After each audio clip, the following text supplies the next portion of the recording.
তো Kolkata Knight Riders কিন্তু tata IPL এ 2 বার champion হয়েছিলেন। হ্যাঁ, তো সেই আগের কলকাতা কিন্তু বর্তমান সেই কলকাতা নাই আর কি। হ্যাঁ, তো কলকাতার নাইট রাইডার্স কোন কোন প্লেয়ার্স কে রিলিজ করাতে সেই আগের কলকাতা নাই, তো আমরা দেখি আর কি। হ্যাঁ, তো এক সময় কিন্তু ক্রিস গেলেও কলকাতার নাইট রাইডার্স এর হয়ে খেলছিল আর কি। হ্যাঁ, তো সেই ক্রিস গেলকেও কলকাতা নাইট রাইডার্স রিলিজ করলো। হ্যাঁ, এবং কি সূর্য কুমার যাদবও কিন্তু কলকাতা নাইট রাইডার্স এর হয়ে খেলছিল আর কি এক সময়। হ্যাঁ, সেই সূর্য কুমার যাদবকেও কলকাতা নাইট রাইডার্স রিলিজ করলো।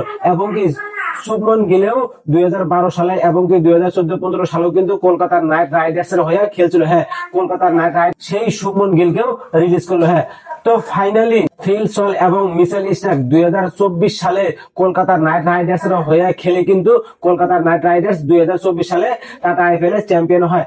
এবং 2025 সালে এবং 26 সালে কলকাতার নাইট রাইডার্স আন্দ্রে রাসেলকেও রিলিজ করলো। হ্যাঁ, কলকাতার নাইট রাইডার্স এই বড় বড় ভুলগুলো করলো। হ্যাঁ, এই কারণে কিন্তু কলকাতা আগের কলকাতার নাইট রাইডার্স নাই আর কি।